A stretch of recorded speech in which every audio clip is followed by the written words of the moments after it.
Тимот на Дирекцијата за заштита и спасување беше во првиот конвој за спасување во деловите на земјотресот што ги погоди Турција и Сирија. Во кој реон беа припадниците на тимот на ДЗС и колку дена останаа? Најпрви сакам да упатам благодарност до Мија, затоа што цело време ги следеше сите можни информации, ги споделуваше со сите граѓани, но и со сите заинтересирани кои што сака на некој начин да се вклучат во помошта што Дирекцијата за заштита и спасување и другите институции може да го пренесат за земјотресите во Турција и во Сирија. Ние уште од првиот ден на случувањето во ранните утрински часови бевме во контакт со турската амбасада и понеделникот на 6 сабајли имавме состанок со нив, ги слушнавме нивните побарувања и ги започнавме сите наши подготовки во однос на испраќање на првиот контингент од Дирекцијата за заштита и спасување, кои што беа први луѓе, односно тимови единици кои што замина за Турција во спасувачка мисија. Во вторникот веќе започнавме подготовки за појачување, односно уште една група, значи првата група се сочинуваше од 40 луѓе, кои што тим лидерот беше Ивица Наумовски, но намерно беше испратен и заменик директорот на Дирекцијата за заштита и спасување, се со цел да помогне во однос на координација на сите активности на терен. Сега, припадниците на ДЗС покажаа исклучителна храброст во тие денови. И откако се вратија, дали ќе има некоја награда за нив, дали ќе има некоја посебен третман за нив и така натаму. Значи, тимовите на Дирекцијата за заштита и спасување беа во регионот на Адјаман, каде што работеа заедно со други спасувачки мисии од други држави. Скоро сите членови на овие тимови се луѓе кои што имаат и претходно искуство во однос на справување со земјотреси, имаат поминато низ различни обуки во државата и надвор, и на некој начин навистина треба да бидеме горди сите на нивната храброст, но и на спасувачката мисија кој што влоди и со плод. Ние имаме и спасување на една 38 годишна жена од под урнатините, кои што навистина сакам да упатам благодарност и на некој начин да искажеме сите поклонетост кон овие момци кои што изразија навистина и даваа се од себе 24 часа на терен да го сработат. Нормално дека Дирекцијата за заштита и спасување мисли, работи и промовира вредности, и секако и вработените кои што се во Дирекцијата за заштита и спасување ќе бидат наградени, но и другите членови на тимовите ќе бидат и сертифицирани и ќе добијат уверение во различни ситуации, но и награди според законските прописи на државата. Од друга страна, дали дирекцијата е спремна да одговори на евентуална непогода тука во нашата земја? Значи, ние покажавме до сега дека сме подготвени, меѓутоа никогаш посебно за земјотреси кои се работи, за мерката за земјотрес, за опасност од земјотреси, не може да се каже дека една држава, една институција е целосно скроз секогаш 100% подготвена, затоа што земјотресот е таква опасност која што не може да се предвиди. Не е како пожарите, гледаш, се подготвуваш, ти дава време, можеш на време да интервенираш, да спречуваш и така натаму, да побараш и помош и се друго.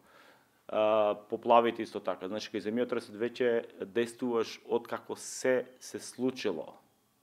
што на некој начин оневозможува, значи, буквално вади целиот систем на функционирање на една држава од своите шини. Така да АФАТ, која што важи за една исклучителна подготвена институција во светски рамки,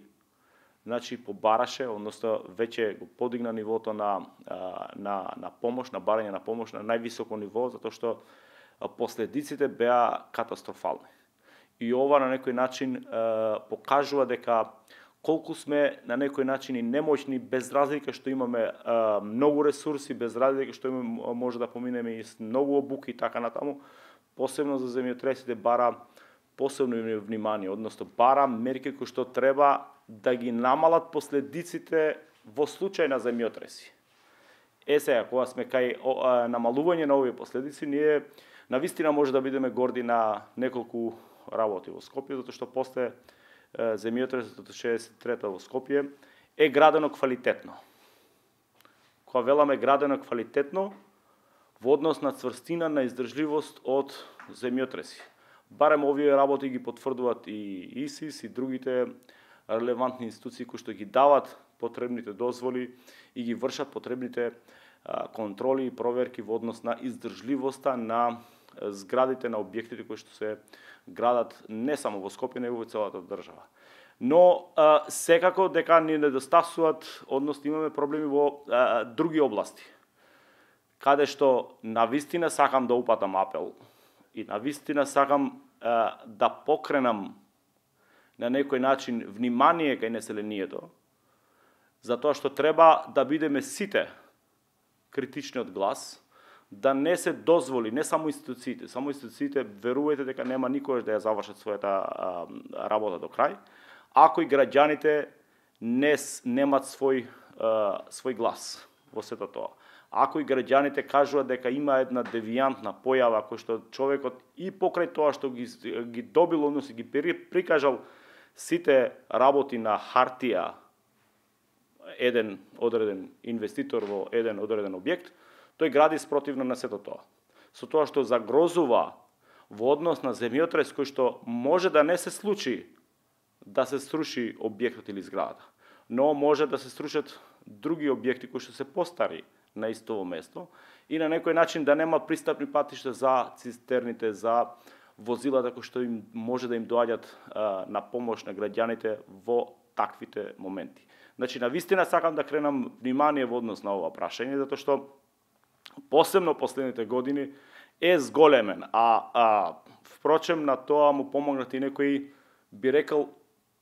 лоши искуства, односно законски решенија кои што се извадени, односно кои што се со новите законски решенија се направени по-либерално, односно и во однос на техничките приеми, и во однос на сите други работи, и во однос на роковите за проверка, за давање согласности за градење и така натаму. Значи, навистина ние во овој процес затајуваме. Можеби сме многу добро во однос на цврстината на градбите, но во однос на другите мерки за заштита и од пожари, и од други несакани катастрофи, имаме уште многу да работиме, на таа работа, на тие активности треба да ни помогнат сите. И другите институции, и инспекцијските служби, и самите граѓани кои што и купуваат и така натаму, затоа што се случува, пазите,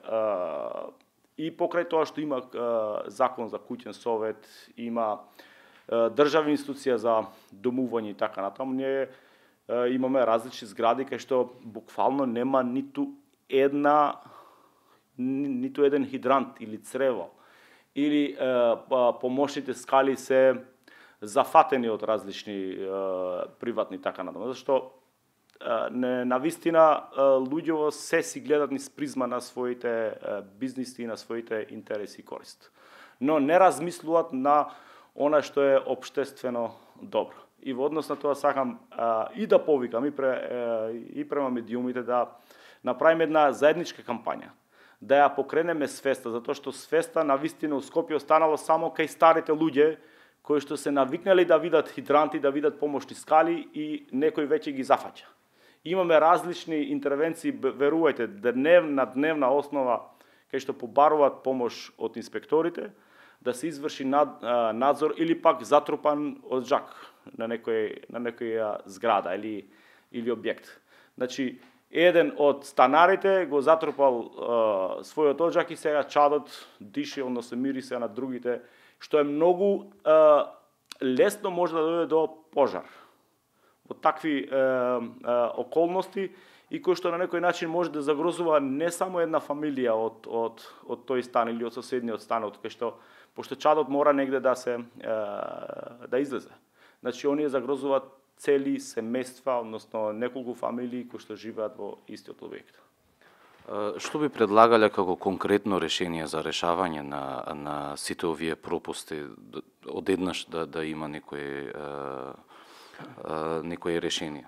Мислам дека земјотресот во Турција може да ни служи многу за поука.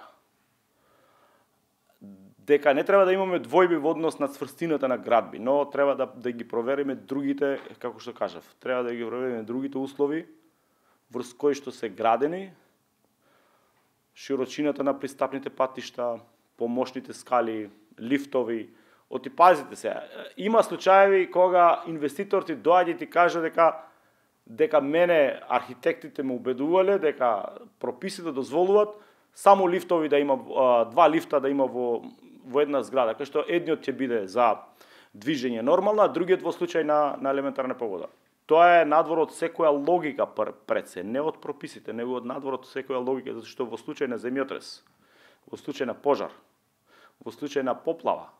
лифтот не смее да се користи. Со што би се симнале тие луѓе од 5-тиот, 6-тиот, 10-тиот спрати така натаму, ако ајде тие од први можеби на некој начин ќе им помогне некој, ќе се спуштат од сори и така натаму, ќе се постават и балони,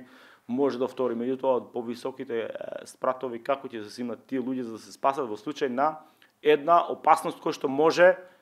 секој момент да избувне. Пожар во некој стан може во секој момент, посебно во зимските услови. Добро, ова година имавме среќа заради времето или невремето, како да го наречеме, сето тоа не беа ниски температури, немаше толку оптоварување на мрежата и така натаму, па немаше ни толку пожари во станови, што не мора да значи дека не може да постои во било кој момент еден таков ризик за да се дојде до пожар. Значи, уште еднаш сакам да укажам, на овие проблеми треба многу посериозен пристап од пристапот што само една институција, односно само Дирекција за заштита и спасување со своите 18 инспектори може да го направи сето тоа. Значи, верувајте се гради на секаде,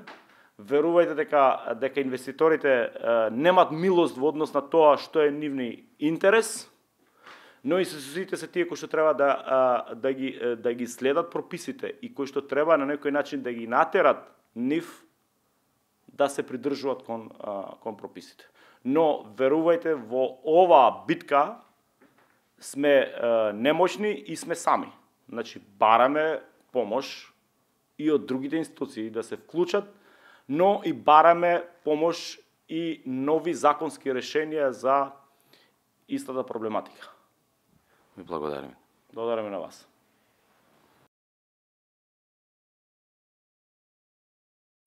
Вие бевте во првиот конвој кој што тргна во Турција после земјотресот. Можете ли да ни ги кажете искуствата, колку дена останавте, како се движеа спасувачките операции, спасувањето на 38 годишната жена? Можете ли да ни го раскажете малку искуството? Да. Најпрво големо сочувство до сите оние кои што ги изгубија своите семејства и потесни членови на семејствата, фамилиите од Република Турција и сочувство до нашиот братски народ турците кои што живеат во Република Северна Македонија и големо сочувство до нив доколку имаат изгубено дел од своите семејства или фамилии во разорниот земјотрес кој што ја зафати Република Турција. Па да, во понеделникот, после состанокот со заменик турскиот амбасадор во Дирекцијата за заштита и спасување, веднаш почнавме со подготовка за наше заминување во Република Турција и да дадеме помош максимален во однос на спасување на веќе затрупани лица или повредени, тешко повредени лица или починати. Тимот се состои од професионални пожарникари и од волонтери кои што Дирекцијата за заштита и спасување има уредно склучено договор со нив. По првичното јавување веќе за 15 минути целиот тим прифати да оди во Турција и без никакви одлагања веќе почнавме со подготовки, така да во вторникот веќе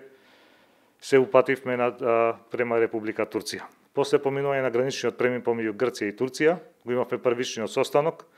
каде што тука веќе дознавме дека наше седиште или реон за работа ќе биде градот Адијаман, каде што директорот кој што се викаше Ердоган не очекува во општинската зграда каде што треба да го имаме вториот состанок и да ни го дадат реонот за работа во градот Адијаман. По нашето пристигање во градот Адијаман,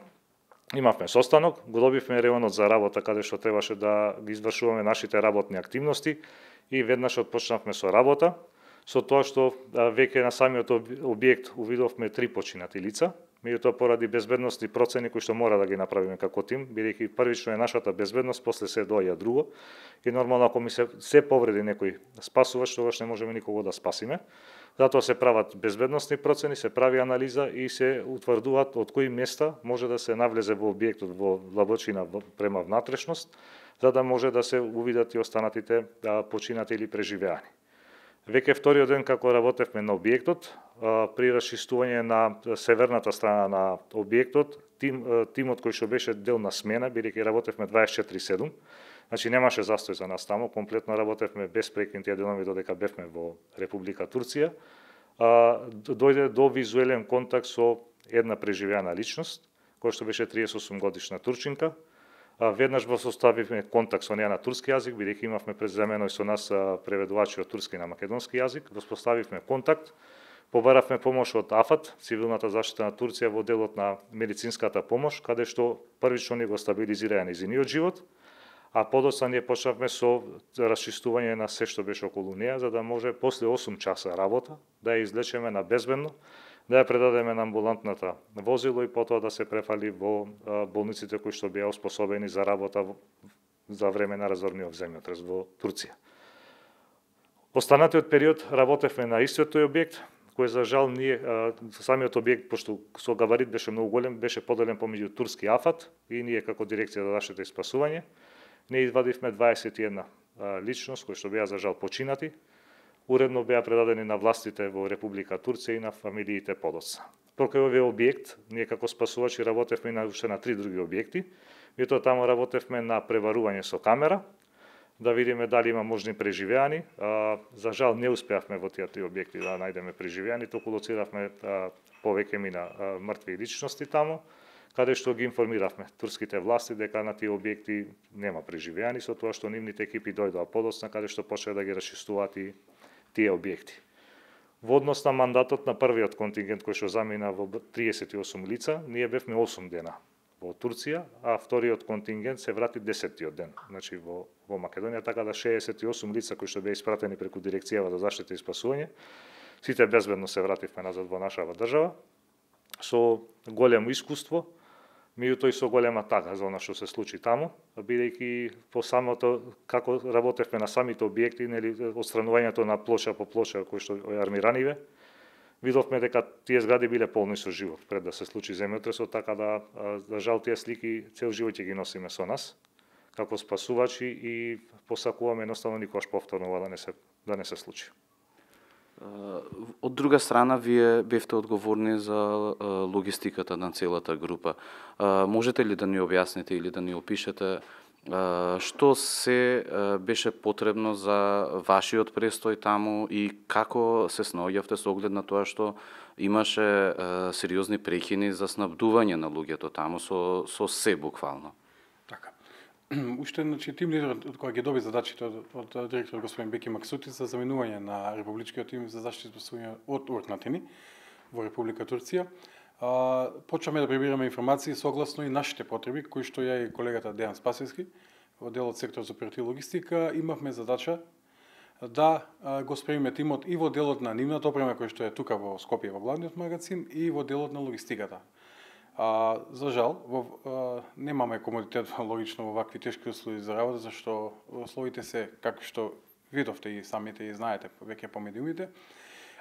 Наша обврска е да го спремиме тимот во делот на логистичкиот дел, камп менеджментот. Имаме подршка од полицијата таму. Како одевме, на интернет пребарувавме да ги видиме ситуациите, знаевме првично дека храна мора да набавиме од тука, бар за минимум 4 дена, согласно и толку просторот, пошто многу храна бара и многу обврски во делот на логистичкото носење, и заедно сите да им задоволиме нивните основни потреби. Тоа е шаторско сместување, нели креветчиња, сите потребни минимум услови за, пошто овие луѓе се обучени, тим лидер господин Ивица Нумовски со години сме заедно во овој дел